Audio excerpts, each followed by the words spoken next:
Hey guys, Cainebourne back with Elder Scrolls Online. Today I'm going to be covering the pros and cons of becoming a vampire and a werewolf, as well as how to become either one of them and some of the races that might work for either.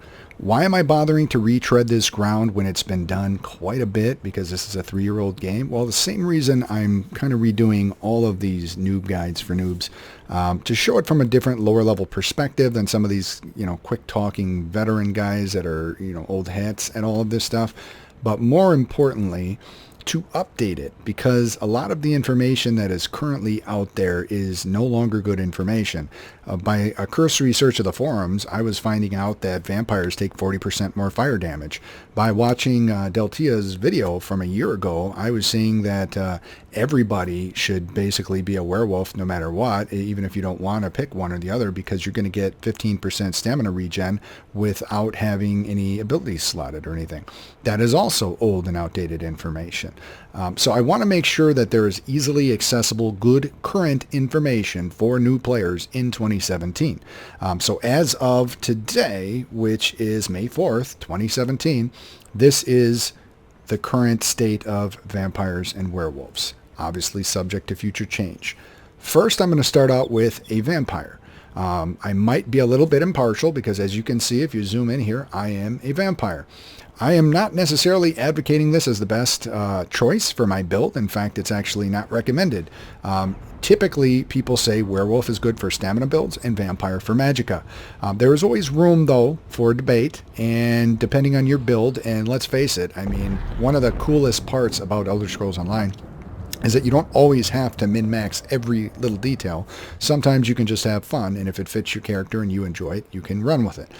So the vampire, for me, works even as a Stam Nightblade because of the increased speed for stealth and a couple other bonuses that I will get into right now. That's what I chose.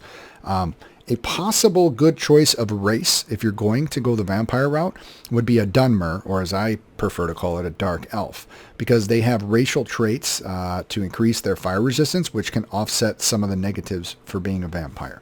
So how do you go about becoming a vampire? That's probably the first thing we should talk about if you want to become a vampire, other than the racial trait.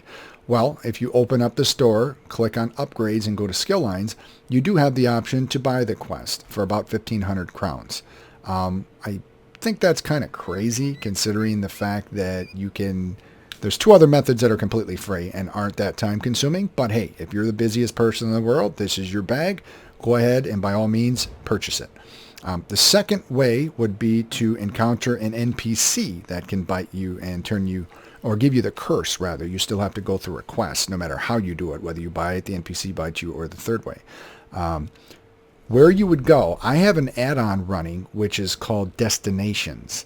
And I should mention that you have to enable certain features, even if you have that add-on, to see what I'm about to show you. And I'll show you that in a second.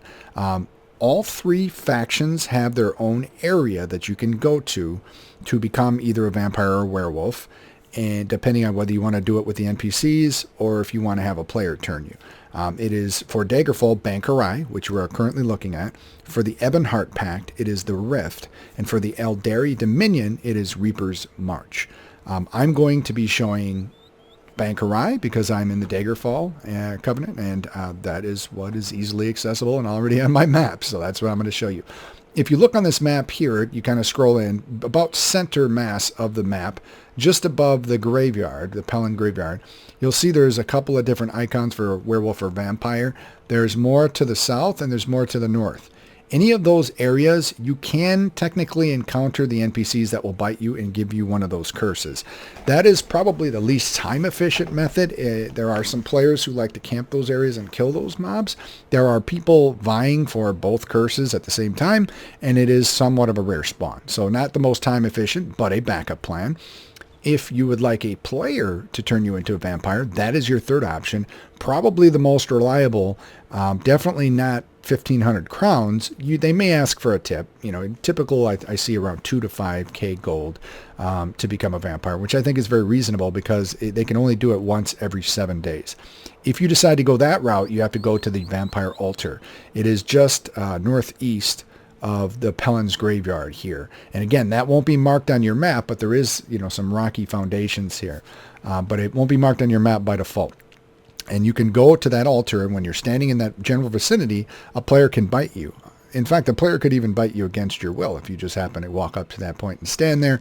There is a way to cure both vampire and werewolf very easily. You go and talk to a quest NPC rather than doing the quest, which will then turn you into a vampire. If you are buying the quest, getting bit by an NPC, or getting bit by a player, you still need to come back to this altar and click on a little book that'll be on the altar, and that will start the quest. The quest is really cool. I recommend doing it just for the achievement and because it's really fun and kind of interesting, whether or not you're going to become one of the undead immortal. So, why would you even want to consider this? Why would you bother? And are there some drawbacks? Yes, yes, and yes. And maybe I'll tell you why. So the vampire is able to get, through one of his abilities, a 10% stamina and magicka regeneration, which is really cool and helpful for a lot of builds. The negative trade-off, though, comes, and it's a little more complicated to explain with the vampire, but I'm going to keep it pretty simple. There are 4 stages of vampirism. 2 and 3 are kind of silly to me. Nobody's going to go halfway. It doesn't make any sense, and you can quickly race to stage 4 by just using some vampire abilities to, boom, hit 4 in less than a couple minutes. Okay, so I'm going to focus on 1 and 2. If you want to be vampire, but you want to go off and do some PvE content, and it's possibly like a dungeon mainly where this is going to be a problem, and there's a lot of fire damage, then you're going to want to go to stage 1 because all of the negatives and benefits are gone. If you're going to be PvPing or doing something using the different abilities I'm about to cover, then you're going to want to be in stage 4 to get the best of everything. So you can shut it off, and you can, of course, even cure it, which is really cool. So I'm going to go through all of this right now. So because I am a vampire, I can open up the tree, and I already have it maxed out. Here are the various abilities that you get as a vampire. You get Bat Swarm, which is the ultimate, which will deal AoE damage, and I can show that to you real quick. Looks pretty cool. Kind of darkens that area and has the bats go around. There are 2 available morphs for that. I don't have them unlocked yet. I believe one of them allows you to get health from it, and the other one potentially increases the damage, but you'll have to check that on your own since I don't have access. Drain Essence is basically just another drain spell like I already have as a Nightblade, but it works kind of well, and basically stuns the enemy for 3 seconds, which is really nice during the drain. So a good way to heal yourself in a pinch if you don't have some of the other ways that I have, like Rally and Resolving Vigor from PvP. Elusive Mist is a really cool skill. This is also a morph. The other morphed version of the Mist, so the basic version reduces your damage by 75% and turns you into Mist for 4 seconds. This one does the same thing, but then also gives me a buff to my speed by 30%, so I use it as an escape mechanism. I could have added damage to it where I'm hurting people as I am inside the mist form, but a very cool looking and fun escape ability. As far as passives, you've got Savage Feeding, which I think is pretty much a waste of points. It's just going to knock your victim that you're feeding on off balance. I don't really care. I'm usually feeding off of civilians or whoever I feel like it. Weak enemies, I feed real quick, humanoids, and then kill them. And that's only if I want to regress to stage 1 for a dungeon. It's just a worthless place to put skill points, in my opinion. Supernatural Recovery is the bread and butter of why you would want to be a vampire for most people. This is by putting 2 points in what allows you to get 10% to your magicka and stamina recovery, which is massive for almost any build. It's still a big help to stamina. I mean, you're only losing 5% versus Werewolf, but we'll get to Werewolf. You have Blood Ritual, which is what allows you to turn other players into a vampire. It does go on cooldown for 7 days, though, after you've used it, which is why I would recommend, asking for a tip. Why not? I mean, we used to get tips in EverQuest for a sow or a teleport, so you're providing a service. They don't have to buy it. They don't have to sit and wait for an NPC. 2 to 5k gold, I think, is reasonable, but you work that out. Undeath is very cool. Basically, while you're stage 3 or higher, so again, let's just talk about really being in stage 4, it's going to reduce the damage you take by up to 33% while you're below 50% health. So it scales up the lower you get. I don't know the exact scale. It doesn't provide that to me. But this is going to make you harder to kill. So in some ways, this mitigates some of the negatives for being a vampire, and I think that is really, really cool. You have unnatural resistance, which is reduces the severity of your health recovery detriment. So I didn't get to the detriments yet. I'll show you that in a second. But this reduces it by about 25% from what I've been able to study. If you look this up on the forums or anywhere else, a lot of controversy as to whether or not it's working because it doesn't edit the tooltip. And I'll show you what I'm talking about in a bit because I have the points in it. But we'll cover that. But from what I've been able to gather, it's about 25% reduction in the health recovery deficit that you get. So instead of 75, it's down to 50%. That's just your health recovery, not your actual health pool.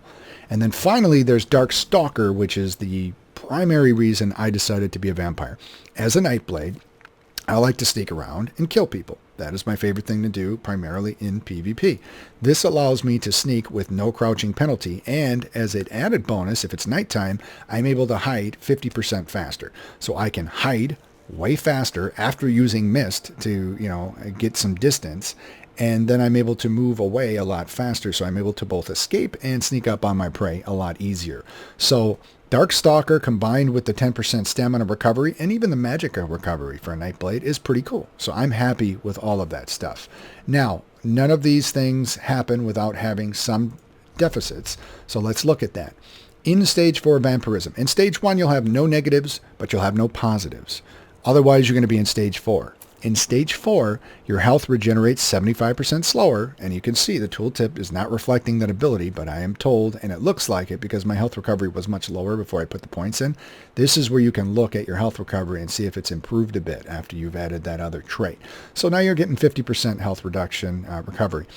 I've been told and I've read that stat isn't very good anyway, that people don't really build builds around it and that other people are always healing you. So this isn't really that big of a deal. I thought it was more important than it really was when I first read it. You will take 25% more damage from fire. So this is why I mentioned that a Dunmer or Dark Elf would be a good offset to this because his racial traits or passives can counteract that fire damage.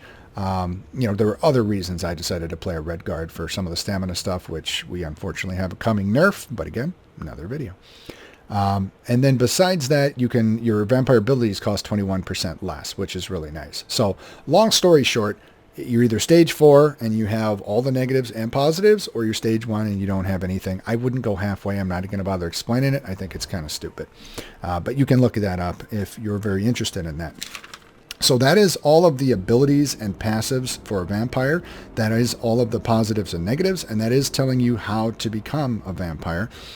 Both vampires and werewolves equally share a negative in the fact that they are more vulnerable to Fighters Guild abilities, particularly the ultimate Dawnbreaker.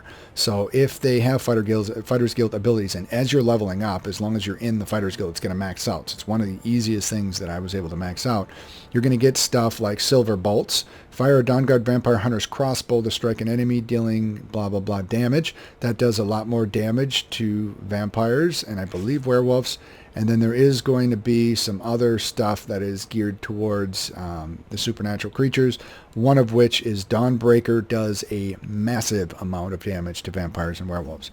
So be careful. I think there's a passive that even they get that adds that. So I could say that this is another possible plus for a vampire, because if you think about it, a player is much less likely to notice just this little tiny bit of my face that's showing that looks like a vampire than they are to see me walking around as a giant furry animal.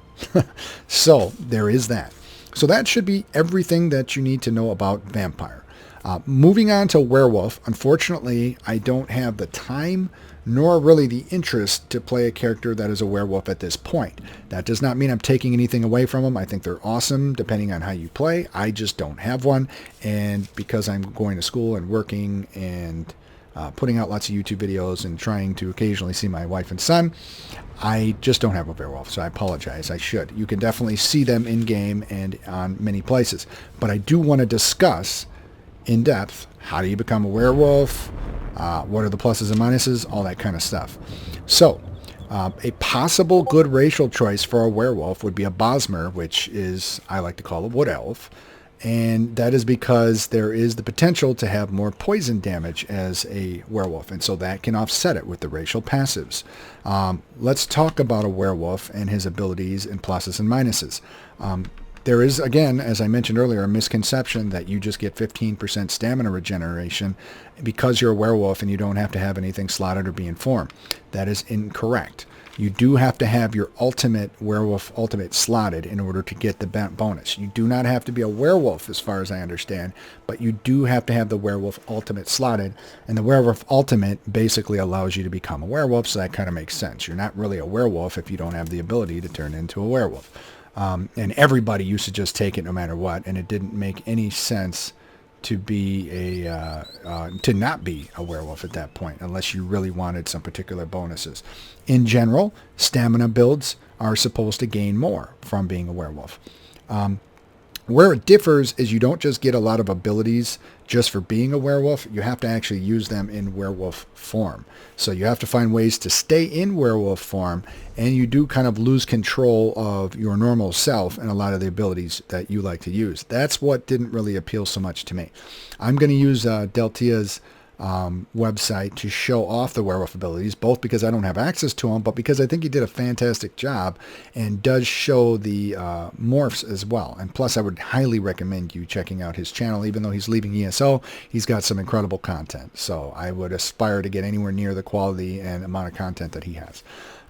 But the first ability for a werewolf is the werewolf transformation. You simply transform into a werewolf and and it fears the enemies around you.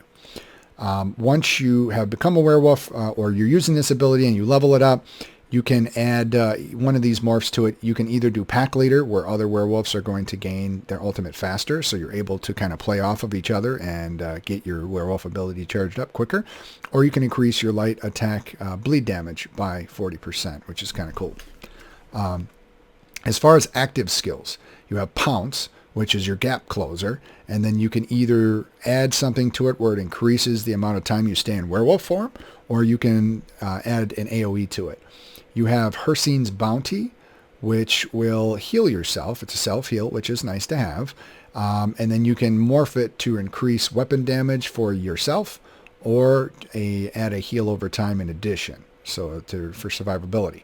You have Roar, which is an AoE fear, and you can add an effect that increases weapon damage for your allies, or you can add an effect that killing feared targets leaves nearby allies off balance and disorientated. So basically, if you read that directly, it sounds really weird, but what it means is the allies of your target are now off balance and disorientated, not your allies. I was confused by that when I first read it as well. There's also Piercing Howl. Crush an enemy with a deafening howl, dealing 1,153 physical damage and knocking them down for 3 seconds. And then you can morph that either by adding a Feeding Frenzy synergy, which will increase your allies' basic attacks, or to deal increased damage to enemies that are currently feared. So that is helpful. Then you have Infectious Claws, which is basically a poison dot, and you can add a heal over time based on the damage done, or targets affected receive less healing. So a positive for you or a negative for them. So those are the active abilities of a werewolf, but you have to be in werewolf form. So you have to be able to stay in werewolf form, which we saw you can add a way to do that with the Pounce ability if you turn it into Feral Pounce.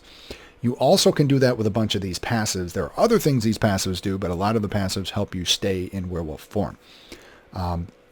First passive is Pursuit. Increases the amount of stamina your heavy attacks restore by 100%, so that's awesome for stamina users there.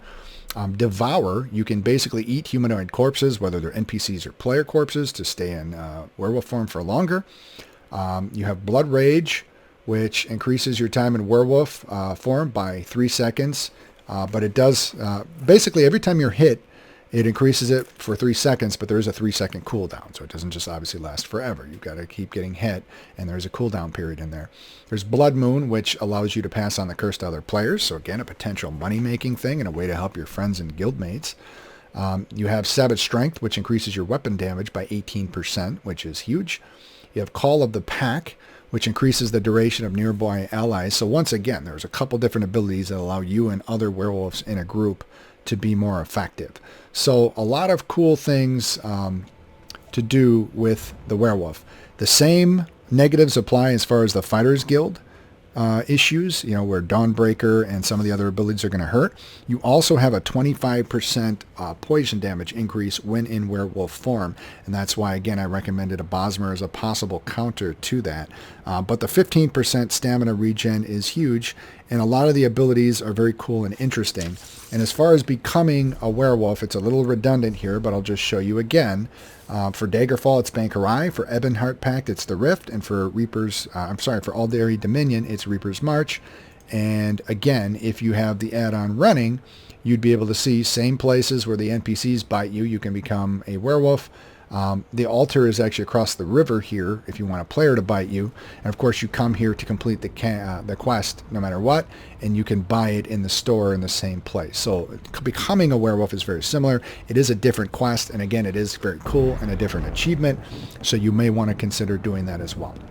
So hopefully that covers a lot of the basics and will save you from some of the misconceptions of werewolf or vampire, because some things have changed a little bit about them from the past, and so this way your information is updated. Please let me know if I missed anything or made any mistakes in the comments. I am a new player, telling you this from a new player's perspective, things that I had to overcome to help me make my decision. Let me know what you guys would be interested in next. I want to show you a video on champion points, because I just hit champion level now. I'm over level 50. I think I'm champion level like 20. So I want to look at some stuff like that for you guys, because there are some ways to mitigate some of the negatives in there too. You can negate elemental or poison damage in those trees, which helps if you're a vampire or werewolf. And I would like to do a video very soon on add-ons, since I keep talking about add-ons. And one thing I do want to show you very quickly is in the settings for add-ons, even if you're using this destinations add-on, and I hope I didn't forget to mention it in this video. I think I mentioned it earlier, but I'm going to cover it again here real quick. Destinations allows you to see a lot of important destinations on the map that aren't necessarily or won't be normally revealed, but you do have to go in the options and then go to werewolf and vampire or vampire and werewolf positions and turn on the spawns and the altars if you want to see them. And it won't just be on by default. But when you do that, you're going to be able to see, where the NPCs spawn and where the altars are, as well as a lot of other incredible information. So thank you guys so much for watching. Let me know if there's anything I can improve. Like and comment the video if you could on things that I can improve, or whether you liked it or didn't like it. And then please let me know if there, what you guys might want to see next, or if you enjoyed the video. Thank you so much for watching.